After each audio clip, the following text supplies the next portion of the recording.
আল্লাহর নবী বলেন কিয়ামতের ময়দানে মানুষগুলো যখন বিপদগ্রস্ত হয়ে যাবে, মানুষগুলো যখন মুসিবতে পড়ে যাবে, মানুষগুলো যখন বিপদের সম্মুখীন হয়ে যাবে, তিন শ্রেণীর মানুষ আল্লাহর দরবারে সুপারিশ করবে। এর মধ্য থেকে জগতের আলেম, হক্কানি আলেম উলামাগণ তাদের জাতির জন্য আল্লাহর দরবারে সুপারিশ করবে।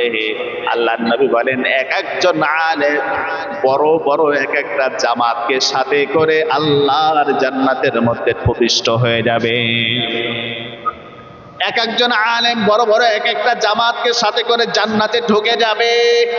ভাইরা আমার, আপনি আমি যেমন মানুষ, একজন আলেম সেও কিন্তু মানুষ। আপনার আমার মধ্যে যেমন গুনাহ করার চাহিদা আছে, একজন আলেমের মধ্যেও সম পরিমাণ চাহিদা আছে। কথা বলেন ঠিক কিনা?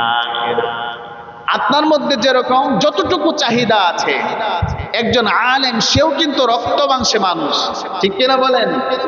আপনার মধ্যে যেমন চাহিদা, যতটুকু চাহিদা আছে, বরং এর চাইতে আরো বেশি চাহিদা আছে একজন আলেমের মধ্যে।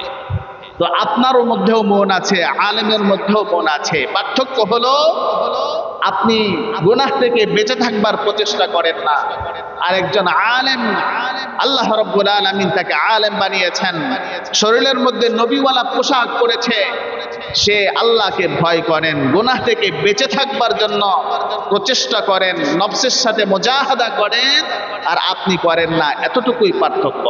আপনার মধ্যে যা আছে একজন আলেমের মধ্যেই তাই আছে। কথা বলেন ঠিক কিনা? ভাইয়েরা আমার, হাদিস শরীফের মধ্যে এসেছে আল্লাহর নবী বলেন একজন আলেম সে যদি দুনিয়ার জমিনের মধ্যে নাফরমানি করে, গুনাহের কাজ করে, অপরাধমূলক কাজ করে, কিয়ামতের ময়দানে আল্লাহ রাব্বুল আলামিন মানুষের সামনে তার বিচার করবেন না। রব্বুল আলামিন আলেমদের সম্মান যেমন দুনিয়াতে দিয়েছেন, আখিরাতেও তাদের সম্মান দিয়েছেন। কিয়ামতের ময়দানে আল্লাহ রাব্বুল আলামিন আলেমদেরকে আলাদা করে পর্দার মধ্যে ডেকে ডেকে তাদেরকে বিচার করবেন। অর্থাৎ জনসম্মুখে বিচার না করে পর্দার মধ্যে নিয়ে বিচার করে আল্লাহ তাআলা আলেমদেরকে একে একে জান্নাতের মেহমান বানিয়ে দিবেন। সুবহানাল্লাহ। ভাইয়েরা আমার, কাজে আলেমদের সম্মান আল্লাহ রাব্বুল আলামিনের কাছে অনেক বেশি, অনেক দাম। এজন্য আমরা অনেকে এমন আছি যে সন্তানকে মাদ্রাসায় পড়াইতে চায় না। আছে না নাই বলেন? সন্তানকে মাদ্রাসায় পড়াইতে চায় না কেন? কয় টাকা বেতন পাবে, কেমনে চলবে? মুসলমান ভাইয়েরা আমার, একজন আলেম আপনি দেখাইতে পারবেন না যে তার বাবা মাকে বৃদ্ধাশ্রমে রেখে এসেছে। কয়দিন আগে দেখছেন আপনারা, সন্তান বড় ডাক্তার, সন্তান বাহিরে থাকে, কোটি কোটি টাকার মালিক, টাকা পয়সার কোনো অভাব নাই, মা মরে বিছনার সাথে 7 দিন পড়েছিল, অর্থাৎ শরীরটা পচে গিয়েছে, ঘর থেকে বের করার মতো মানুষ খুঁজে পাওয়া যায় নাই। কথা বলেন ঠিক কিনা? আপনজনেরা খোঁজ খবর নেয় না। এর নজির একটা নয়, হাজার হাজার আছে যে শিক্ষিত ছেলেপেলেরা, অর্থাৎ জেনারেল শিক্ষায় শিক্ষিত, বড় টাকার মালিক, পয়সার মালিক, ব্যবসায়ী, ডাক্তার, এরপরে আইনজীবী, এদের বাবা মা বৃদ্ধাশ্রমে থাকে, এদের বাবা মা কষ্টে ধুকে ধুকে মরে, কিন্তু একজন আলেমের মা কখনো ধুকে ধুকে মরে না। কথা বলেন ঠিক কিনা? যাই হোক, আলেমের সম্মান, আলেমদের মর্যাদা আল্লাহর কাছে অনেক বেশি, অনেক দামি। তারা অপরাধ করলেও আল্লাহ রাব্বুল আলামিন তাদের বিচার জনসম্মুখে নয়, পর্দার মধ্যে নিয়ে করবেন। ভাইয়েরা আমার, একজন আলেমের এত দাম, এত মর্যাদা। কোন সন্তানকে যদি আলেম কোন মানুষ বানায়, কিয়ামতের ময়দানে ওই আলেম তার বাবা মাকে ছাড়া জান্নাতে প্রবিষ্ট হবে না। সুবহানাল্লাহ। হাদিস শরীফের মধ্যে আরো এসেছে, ইযা মাতা ইবনে আদম ইনকাতা আমালুহু ইল্লা মিন সালাস। মানুষের যখন মৃত্যু হয়ে যায়, মানুষ যখন মরে যায়, তার আমলের সমস্ত রাস্তা বন্ধ হয়ে যায়, শুধুমাত্র 3টা রাস্তা বাকি থাকে। এর মধ্যে থেকে এমন একটা রাস্তা, যেই রাস্তা হলো সাদাকায়ে জারিয়া। সন্তান যদি দুনিয়ার মধ্যে রেখে যায়, এই সন্তানটা হয় সাদাকায়ে জারিয়া। এই সন্তান তার জন্য দোয়া করবে, মাগফিরাতের দোয়া করবে, রহমতের দোয়া করবে, কবরের আযাব আল্লাহ তাআলা যাতে দূর করে দেন এই জন্য দোয়া করবে। কিন্তু আমাদের কপাল পোড়া আমরা অনেকে আছি, সন্তানকে ইংলিশ মিডিয়ামে পড়ায়, সূরা ফাতিহাও সুন্দর করে পড়তে পারে না। আচ্ছা না নাই বলেন? সূরা ফাতিহাটা সুন্দর করে পড়তে পারে না, সূরা ইখলাস তেলাওয়াত করতে পারে না, কয়দিন বাঁচবেন দুনিয়াতে? আপনার বয়স 40 বছর হয়েছে, জমি জমা বিক্রি করে সন্তানকে ডাক্তার বানিয়ে দেন, আপনার বয়স হয়ে গেল 60 বছর, 65 বছর, আর বড় জোর 10 বছর বাঁচবেন, সন্তানের কামাই কতটুকু খাবেন? আপনি মরে যাবেন, মরার পরে এই সন্তান বছরের পর বছর আপনার কবরের কাছে গিয়ে হাত উঠাবে না, আপনার খোঁজ খবর নিবে না। কিন্তু একজন আলেম পৃথিবীর যে প্রান্তেই থাকুক না কেন, আল্লাহর কাছে হাত উঠাইলে সবার আগে বাবা মার জন্য দোয়া করবে, সবার আগে আপনার জন্য দোয়া করবে। আমরা যখন দোয়া করি সব সময় প্রত্যেক দোয়ার মধ্যে পড়ি রব্বির হামহুমা কামা রব্বায়ানি সগীরা। আয় আল্লাহ, তুমি আমার বাবা মার উপরে তোমার রহমত বর্ষণ করো, তোমার রহমত দিয়ে আমার বাবা মাকে আবৃত করে নাও। আল্লাহর নবী বলেন, সন্তান যখন বাবা মার জন্য দোয়া করে আল্লাহ তাআলা সাথে সাথে সন্তানের দোয়াকে কবুল করে নেন। সুবহানাল্লাহ।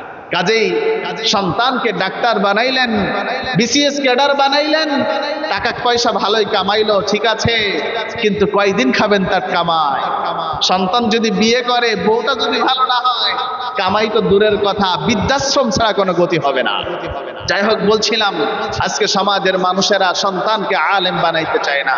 কেন? আলেমরা তো আমাদের মতোই কত গুনাহ করে, কত কিছু করে দেখি। আরে মিয়া, আলেমদের সম্মান আল্লাহ এত বেশি দিয়েছেন, আলেমরা নাফরমানি করলেও কিয়ামতের ময়দানে আল্লাহ পর্দার মধ্যে রেখে তাদেরকে বিচার করবেন। একজন আলেম সারা রাত্র ঘুমাবে নাক ডেকে, আর একজন আওয়াম মানুষ সারা রাত্র কোরআন তেলাওয়াত করবে, নফল নামাজ পড়বে। আলেমের ঘুম আবেদের ইবাদতের চাইতে উত্তম। সুবহানাল্লাহ। এত সম্মান একজন আলেমকে দেওয়া হয়েছে। এই জন্য সন্তানকে আমরা আলেম বানাবো, সন্তানকে আমরা দ্বীনি শিক্ষায় শিক্ষিত করব, দুনিয়াতেও লাভ হবে, আখিরাতেও লাভ হবে ইনশাআল্লাহ। বড় দুঃখ আর পরিতাপের বিষয়, বড় কষ্ট লাগে। আপনারা দেখবেন আমাদের এই সমস্ত অত্র অঞ্চলের মধ্যে এমন আছে, সন্তানকে দ্বীনি শিক্ষায় শিক্ষিত করে যায় নাই, মরার পরে বাবার কবরের উপরে কুকুরে প্রস্রাব করে। আছে না নাই বলেন? বাবার কবরের উপরে কুকুরে প্রস্রাব করে, সন্তান খোঁজ খবর নেয় না। মায়ের কবরের উপরে দোকান উঠাইয়া রেখেছে, সন্তান খোঁজ খবর নেয় না। তো আপনি দুনিয়ার মধ্যে লক্ষ লক্ষ টাকা রেখে গেলেন, কি ফায়দা হয়েছে বলেন? কি লাভ হইল? যেই সন্তান আপনার কবরের উপরে দোকান উঠাবে, অল্প কিছু টাকার কুরবানি করতে পারলো না, তো আপনি কেমন সন্তান দুনিয়াতে রেখে গেলেন? এরকম নজির অনেক আছে যে বাবা মা, দাদা দাদি, পূর্বপুরুষদের কবরের উপরে বড় বিল্ডিং উঠিয়ে রেখেছে, 3 তলা 4 তলা। আপনাদের ভাদাইলে আছে। আমি হক কথা বলতে ভয় করি না, যে যা বলে বলুক না কেন, হক কথা বলেই যাব। যেই বাবা মা তোমাকে ছোট থেকে বড় করেছেন, যেই বাবা মা তোমাকে না খেয়ে, নিজে না খেয়ে তোমাকে খাইয়েছেন, আজকে তোমার সেই বাবা মা, তোমার সেই পূর্বপুরুষ, তোমার সেই পূর্বপুরুষদের কবরের উপরে বাড়ি উঠাইলা, বিল্ডিং উঠাইলা, কি মনে করেছো তোমার মৃত্যুর পরে তোমার সন্তানেরাও তোমার চাইতে, এর চাইতে আরো ভয়ানক আচরণ করবে? দেখেন না আমাদের হালত, আমাদের অত্র অঞ্চলের অবস্থা। মাসের পর মাস, বছরের পর বছর বাবা মা, দাদা দাদির কবরের কাছে গিয়ে হাত উঠানোর সুযোগ হয় না। হাত কি উঠাবে? সে নিজেই তো নামাজ পড়ে না, সে নিজেই তো ইবাদত করে না, ঈদের নামাজ পড়ার পর্যন্ত অনেকে আসে না। আছে না নাই বলেন? অনেকে এমন আছে ভাইরা আমার। যাই হোক, বলছিলাম আল্লাহ তাআলা বলছেন কোরআন কারীমের মধ্যে, ইয়া আইয়ুহাল্লাযীনা আমানু কু আনফুসাকুম ওয়া আহলিকুম নারা। তুমি নিজেও জাহান্নামের আগুন থেকে বাঁচো, তোমার ছেলে সন্তানকেও জাহান্নামের আগুন থেকে বাঁচাও, তোমার পরিবারকেও জাহান্নামের আগুন থেকে বাঁচাও।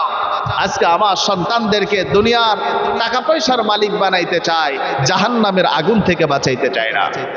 আজকে আপনি আমি, আপনার আমার সন্তানকে পয়সার মালিক বানাইতে চাই, দুনিয়াতে বড় টাকাওয়ালা, পয়সাওয়ালা, ক্ষমতাশালী বানাইতে চায়, কিন্তু আপনার আমার সন্তানকে আজকে জাহান্নাম থেকে বাঁচিয়ে জান্নাতি বানাইতে চায় না।